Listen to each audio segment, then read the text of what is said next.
कुठले कुठले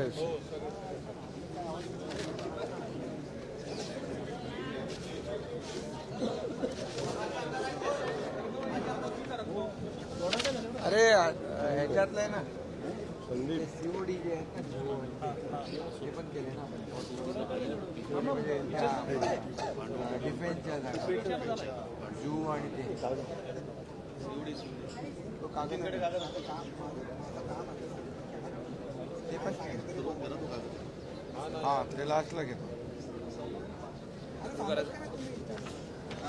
हां सर आज संदर्भात अत्यंत महत्त्वाचा निर्णय घेण्यात आलेला आहे आणि हा सुद्धा एक गेम चेंजर असा निर्णय ठरेल सर्वसामान्य मुंबईसाठी मुंबईकरांसाठी आणि इतर ठिकाणी ज्या ठिकाणी सेफ्टी घर आहेत त्या सगळ्या अनेकांना दिलासा देणारी बातमी म्हणावी लागली कारण अनेकांचे फोन वगैरे पत्रकार लोकांचे पण आले खरं म्हणजे परवाच्या दिवशीच आपण मुंबईसाठी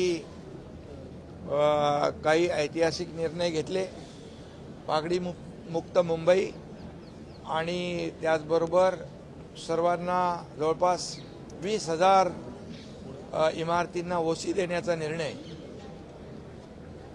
आणि गिरणी कामगारांच्या संदर्भात देखील चाळींचा जो विषय आहे तो असे अनेक निर्णय आपण मुंबईकरांसाठी जे आतापर्यंतच्या इतिहासामध्ये मुंबईकरांसाठी वरदान ठरतील आणि पुनर्विकासाचा देखील त्यांचा मार्ग मोकळा होईल. परंतु आज देखील सिडकोचा विषय तुम्ही घेतला आहे त्यामुळे सिडकोची जी घरं आहेत त्याची EWS आणि LIGसाठी ज्या घरांच्या किमती होत्या त्या बाबतीमध्ये देखील अनेक लोकांच्या मागण्या होत्या आणि त्या बाबतीत देखील बैठका झाल्या होत्या आणि ती घरांची किमती देखील कमी करण्यासंदर्भात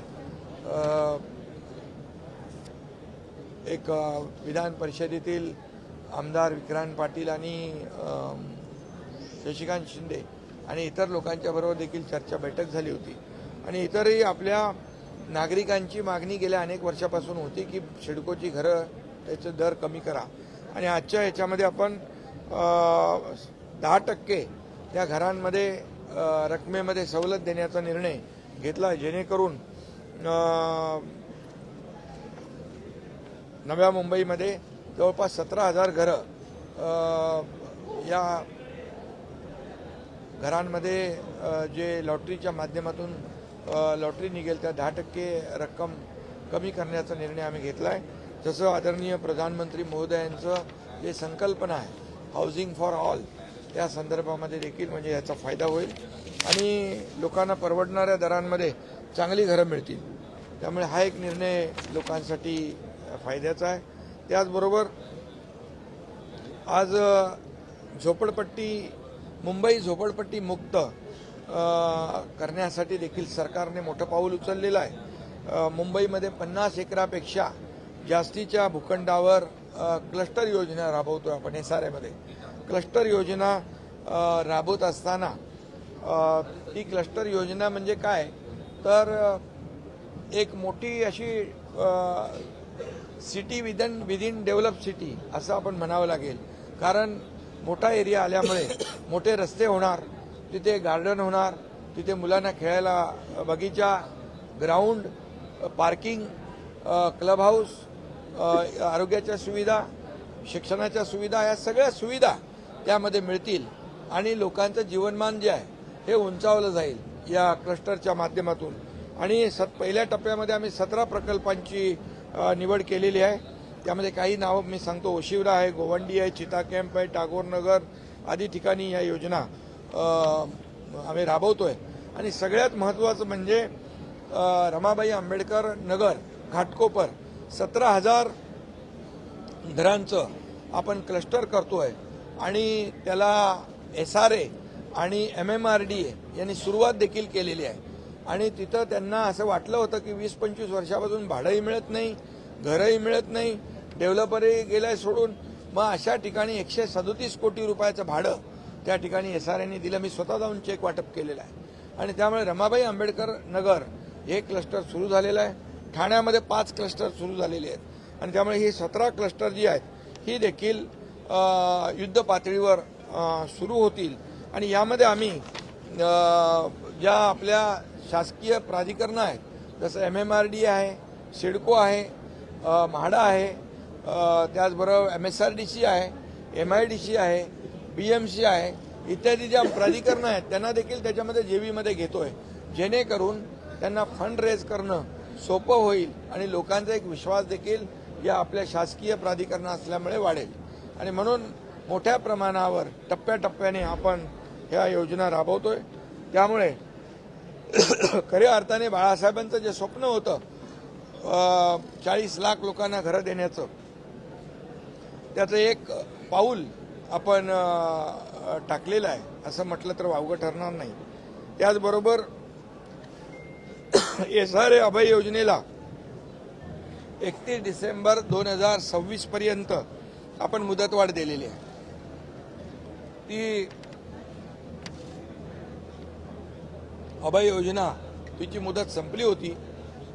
काही SRA योजना ज्या आहेत त्या वंचित झाल्या होत्या त्यापासून नागरिक, त्यामुळे ते देखील SRA अभय योजनेला 31 डिसेंबर 2026 पर्यंत आपण मुदतवाढ देतोय.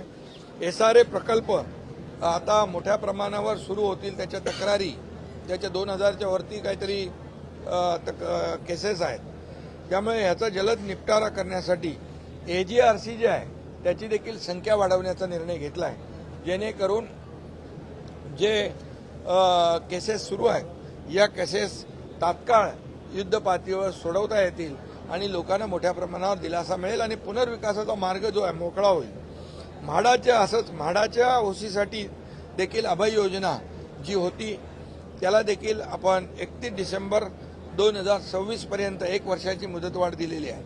यामध्ये देखील म्हाडाचे जे रहिवासी आहेत त्यांना देखील याचा लाभ होईल.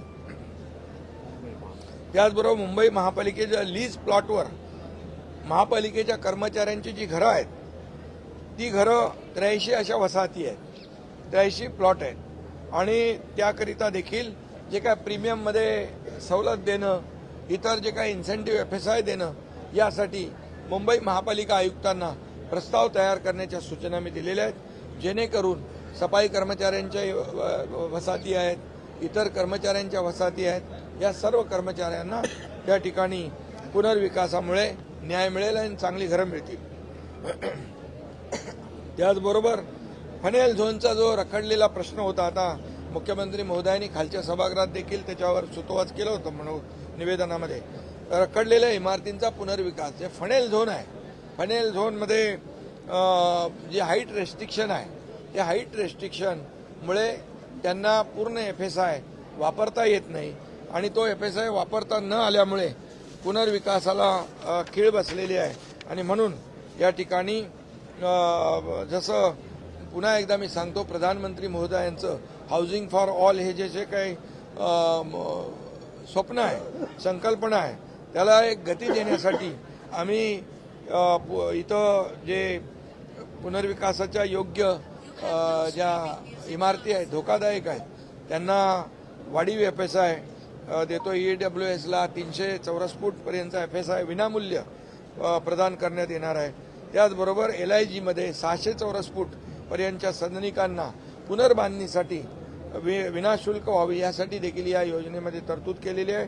या योजनेत खालीलप्रमाणे FSI ध्येय असणार आहे. जमीन मालक मूळ जमिनीच्या मालकी हक्का इतका बेसिक FSI त्यांना त्यांच्या मालकी हक्काच्या प्रमाणामध्ये ध्येय राहील. संरक्षित भाडेकरूंना त्याचं संरक्षित क्षेत्रा इतकं FSI किंवा 30 चौरस मीटर यापैकी जो अधिक असेल तो देण्याचा निर्णय झालेला आहे. अधिकृत रहिवाशांना त्यांच्या ताब्यातील क्षेत्रा इतका FSI किंवा 30 स्क्वेअर मीटर क्षेत्रफळ यापैकी जे अधिक असेल तो अनुज्ञेय राहील. आणि म्हणून EWS आणि LIG सदनिकाधारकांच्या पुनर्बांधणीसाठी आवश्यक इन्सेंटिव्ह FSI देखील त्या ठिकाणी दिला जाईल. आणि म्हणून या बाबतीत देखील नवीन योजनेमध्ये विनियोजन 33/7, 33/9 या नियमांतर्गत इन्सेंटिव्ह प्रीमियम अनुषंगिक त्यांना फायदे जे आहेत ते देखील कायम राहतील.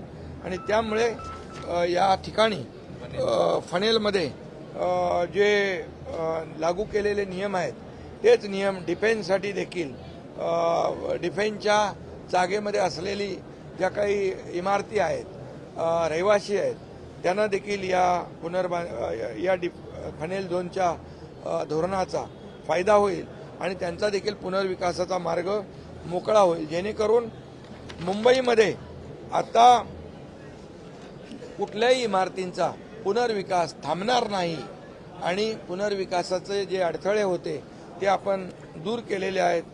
मुंबईकर जो मुंबई बाहेर फेकला गेलेला आहे त्याला पुन्हा मुंबई आणण्यासाठी आम्ही हे निर्णय घेतलेले आहेत आणि मला वाटतं मुंबईकरांना मोठा दिलासा देणारे हे निर्णय, परवा घेतलेले निर्णय देखील आणि आज घेतलेले निर्णय देखील ऐतिहासिक आहेत. आतापर्यंतच्या इतिहासामध्ये गेल्या अनेक वर्षापासून ही जी मागणी होती मुंबईकरांची, पुनर्विकास रखडलेला आहे, इमारती पडतात, लोकांचा जीवितहानी होते आणि यासाठी या पुनर्विकास प्रकल्पांसाठी किंबहुना पुनर्विकासामध्ये असलेले अडथळे दूर करण्यासाठी सरकारने एक मोठं धोरणात्मक पाऊल उचललेलं आहे, गृहनिर्माण विभाग आणि नगरविकास विभागाने. याचं मला समाधान आहे आणि म्हणून या ठिकाणी आपण मोठ्या प्रमाणावर हे निर्णय घेतलेत. त्याचबरोबर मुबलक घरं जे PAP-साठी उपलब्ध झाली पाहिजे, प्रोजेक्ट अफेक्टेड पर्सनसाठी, म्हणजे रस्ते आहेत, भुयारी गटार योजना आहे, फ्लायओव्हर आहेत, इतर जे काही प्रकल्प आपल्याला मुंबईत करायचे आहेत, पण त्यासाठी हाऊसिंग स्टॉक पाहिजे आणि म्हणून हाऊसिंग स्टॉक वाढवण्यासाठी देखील आपण प्रयत्न करतोय. जे PAP-ची घरं काही ठिकाणी विकासकांकडे आहेत ती देखील आपल्याकडे ताब्यात घेतली जातील आणि नवीन हाऊसिंग स्टॉक जो आहे या विविध माध्यमातून आपण तो देखील हाऊसिंग स्टॉक उपलब्ध करून घेतल्यामुळे हाऊसिंग बँक एक प्रकारची आपण तयार करतोय, जेणेकरून पुनर्वसनासाठी कुठेही घर कमी त्यांना घराची अडचण भासणार नाही. हा देखील एक मोठा निर्णय आपण घेतलेला आहे आणि त्याचबरोबर एक खारफुटीचं संरक्षण जे आहे, मँग्रोवर देखील गेल्या अनेक वर्षापासून चर्चा होती की मँग्रोबद्दल कुठलंही धोरण सध्या तरी नाही आहे आणि त्यामुळे मँग्रोची मोठ्या प्रमाणावर कत्तल होते आणि मोठ्या प्रमाणावर त्या ठिकाणी कत्तल झाल्यामुळे पर्यावरणाचा देखील ऱ्हास होतो आणि म्हणूनच या आज जे मालकी हक्काचे मँग्रोव ज्याच्यावर आहेत त्यांना कुठलंही धोरण नसल्यामुळे ते मँग्रोव जे आहेत ते त्याच्यावर मँग्रोव डिस्ट्रॉय होतात आणि काही वेळा त्यावर भराव टाकून अनधिकृत बांधकामं देखील होतात आणि म्हणून मँग्रोव प्रोटेक्ट करणं, मँग्रोव पार्क तयार करणं यासाठी देखील एक धोरण आम्ही आणतोय ग्रीन TDRचं आणि त्यामुळे कांदळवनाचं संरक्षण होईल आणि किनारपट्टीचं नैसर्गिक संरक्षण त्यामुळे होईल, चक्रीवादळ सुनामीपासून त्याचा बचाव होईल, जैवविविधतेचं संवर्धन होईल, कार्बन या ठिकाणी शोषून घेतला जातो त्यामुळे हवामान बदलावर कंट्रोल येईल, ऑक्सिजन त्यामुळे जादा मिळेल, मासेमारीसाठी देखील उपयुक्त ठरेल आणि मोठ्या प्रमाणावर काही ठिकाणी वनौषधी देखील त्याच्यामध्ये आहेत आणि म्हणून कांदळवन सफारी असेल किंबहुना कांदळवनाचं जे आहे मँग्रोव पार्क आपल्याला त्या माध्यमातून करता येईल. हे देखील धोरण आम्ही त्या ठिकाणी आणतो जेणेकरून पर्यावरणचा समतोल राखला जाईल आणि त्याचा फायदा राज्यातल्या सर्व लोकांना होईल. अशा प्रकारचे अनेक निर्णय आम्ही घेतलेले आहेत मुंबईकरांसाठी आणि हेच निर्णय इतर शहरांना देखील मुंबई बाहेरच्या MMRमध्ये किंबहुना राज्यभरातल्या इतर शहरांसाठी देखील हे निर्णय आम्ही टप्प्याटप्प्याने लागू करणार.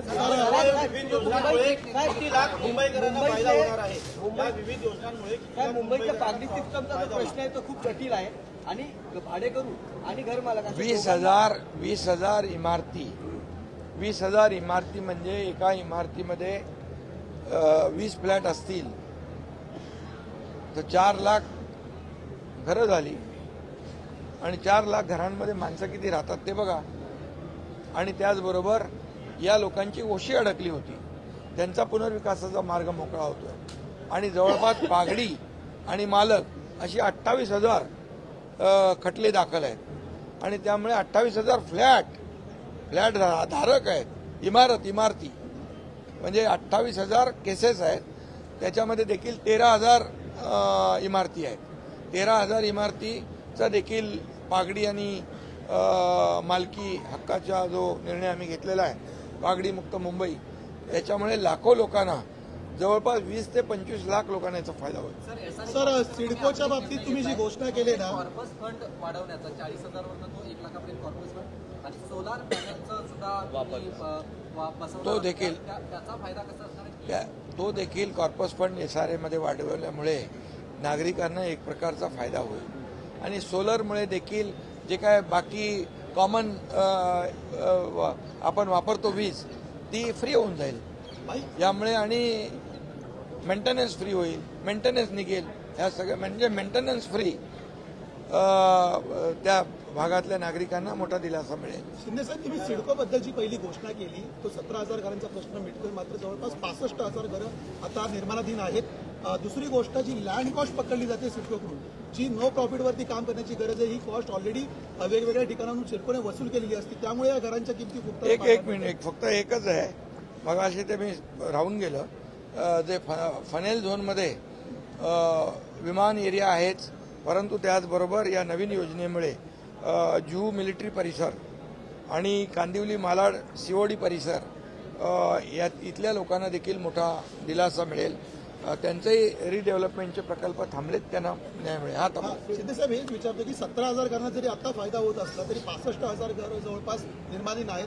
विक्रांत पाटील यांनी जो मुद्दा उपस्थित केला होता की लँड कॉस्ट सिडको पकडते, त्यामुळे या घरांच्या किमती फुटतात बिल्डरांपेक्षा. आता आम्ही 10% त्याच्यामध्ये कमी करण्याचा निर्णय घेतलेला आहे.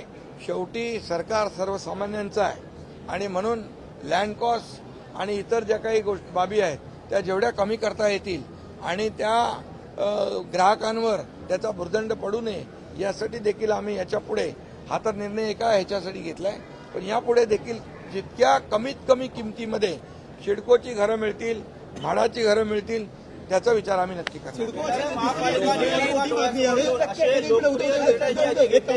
विरोधकांचा आरोप आहे, लोकप्रिय घोषणांचा पाऊस सरकार पाडत आहे.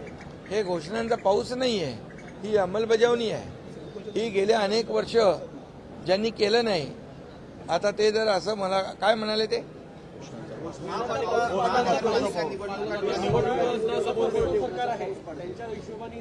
हे राहणारे हे जे बिल्डिंगमध्ये राहणारे डेव्हलपर आहेत का, हे सर्वसामान्य लोक आहेत, हे गिरणी कामगार आहेत, सर्वसामान्य मुंबईकर आहेत.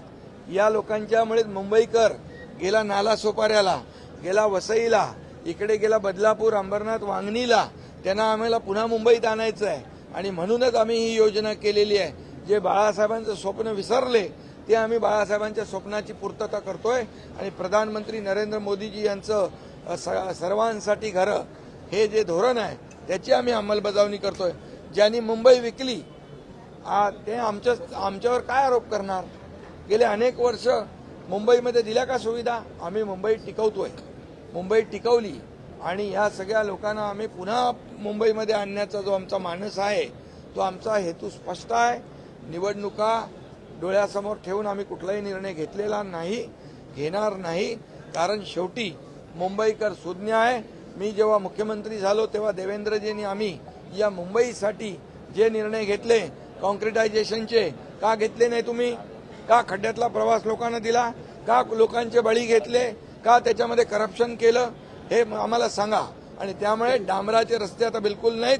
पुढच्या मे मध्ये मुंबईतले बरेचसे रस्ते खड्डेमुक्त होतील. पुढच्या डिसेंबरपर्यंत आणखी खड्डेमुक्त होतील. मुंबई खड्डेमुक्त करण्याचं धोरण आम्ही घेतलेलं आहे. अरे तुम्ही सिवरेज ट्रीटमेंट प्लांट पण केलं नाही एवढं वर्ष. असं प्रदूषित पाणी समुद्रात सोडताय, समुद्र दूषित करताय. 7 ठिकाणी सिवरेज ट्रीटमेंट प्लांट मी मुख्यमंत्री असताना केले. त्याचबरोबर मेट्रोचे प्रकल्प बंद पाडले, कारशेड बंद पाडला, तो आम्ही सुरू केला. बाळासाहेब ठाकरे आपला दवाखाना केला. आरोग्य सुविधा आम्ही वाढवतोय. कोस्टलला गती दिली, अटल सेतू केला. काय तुम्ही सांगणार आम्हाला? हे सगळे प्रकल्प आम्ही निवडणुका डोळ्यासमोर ठेवून केलेला नाहीत. या मुंबईकरांचा हक्क आहे आणि मुंबईकरांचा हक्क देण्याचं काम आम्ही करतोय. मुंबईकरांचा अधिकार त्यांना मिळवून देण्याचं काम करतोय. आता फक्त वैयक्तिक अधिकार, वैयक्तिक स्वार्थ आणि वैयक्तिक फायदे ज्यांनी बघितले ते आमच्यावर काय आरोप करणार? कोविडमध्ये काय पाहिलं? कोविडमध्ये किती करप्शन झालं? कोविडमध्ये देखील काही सोडलं नाही.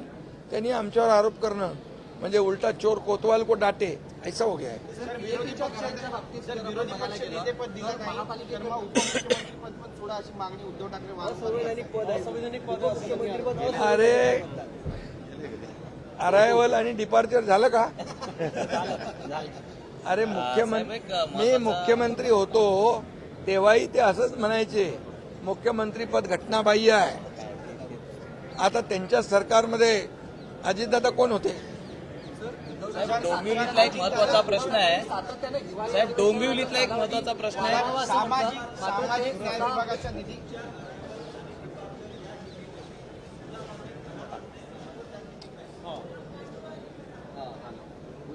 आयत्या बिळावर नागोबा असं आम्ही नाही.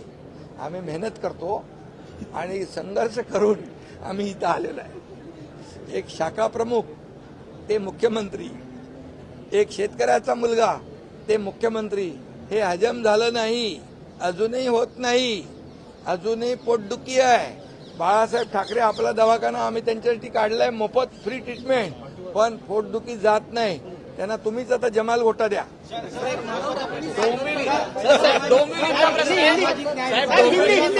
साहेब, प्रदूषणामुळे डोंबिवलीतले रस्ते गुलाबी झालेले आहेत. साहेब, प्रदूषणामुळे ठाण्यातल्या डोंबिवली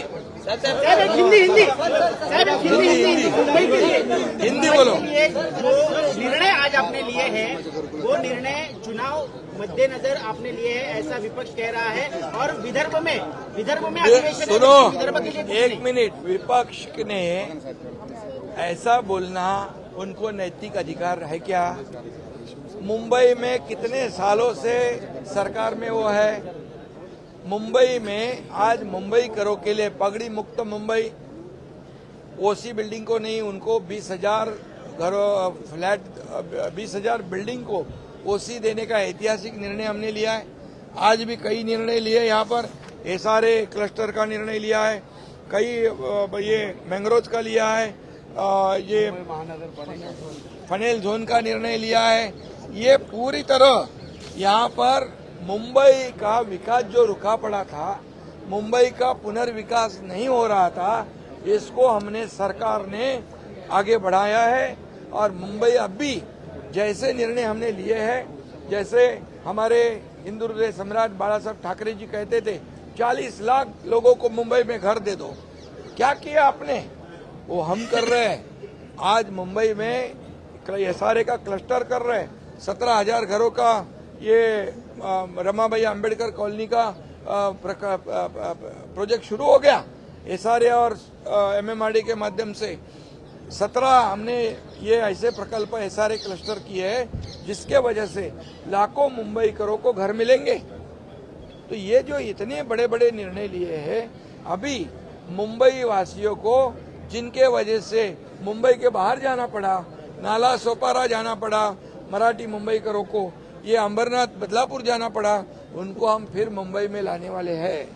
और ये जो बड़े पैमाने पे घरों का पुनर्विकास करना, जैसे प्रधानमंत्री आवास योजना, प्रधानमंत्री जी का क्या सपना है, हाउसिंग फॉर ऑल, सबके लिए घर चाहिए. तो सबके लिए घर चाहिए तो ये ऐसे एक एक दो बिल्डिंग बना के घर मिलने वाले नहीं है. इसलिए हमने इसमें जेबी लाई है, इसमें एमएमआरडीए को लिया है, शिडको को लिया है, एमआईडीसी को लिया है, एमएसआरडीसी को लिया है, बीएमसी को लिया है. माडा और एसआरए तो हाई है. इसलिए बड़े पैमाने पर यहाँ पर जो रीडेवलपमेंट का जो सवाल था उसे हम कानून में बदलाव करके इसको हमने रीडेवलपमेंट का जो रुका था उसके ऊपर कानून में बदलाव किया, नियम में बदलाव किया. उसको अभी मुंबई कर जो रहते हैं उनका पुनर्विकास हो जाएगा. बिल्कुल जो हाइट रेस्ट्रिक्शन के वजह से फनेल जोन में जिनका पुनर्विकास रुका पड़ा था उनको भी हम टीडीआर दे रहे हैं, बेसिक पैसा है, और उनके साथ जो रहता है उनका पैसा है, मिलकर ये टीडीआर दे रहे हैं. तो ये बड़ी बात है।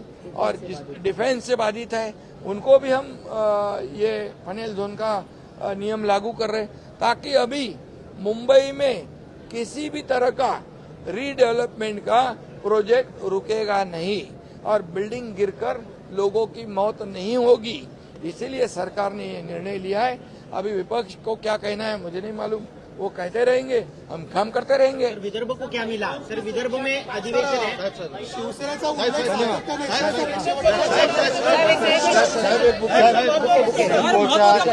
आपण निर्णय जाहीर केला, आपलं खूप खूप अभिनंदन आणि आभार सगळे आभार सर्व मुंबईकरांकडनं आपल्याला आभार. शिवसेना आणि धनुष्य हाऊसिंग मॅन ऑफ महाराष्ट्र झाले आहेत साहेब, हाऊसिंग मॅन ऑफ महाराष्ट्र. शेवटचा प्रश्न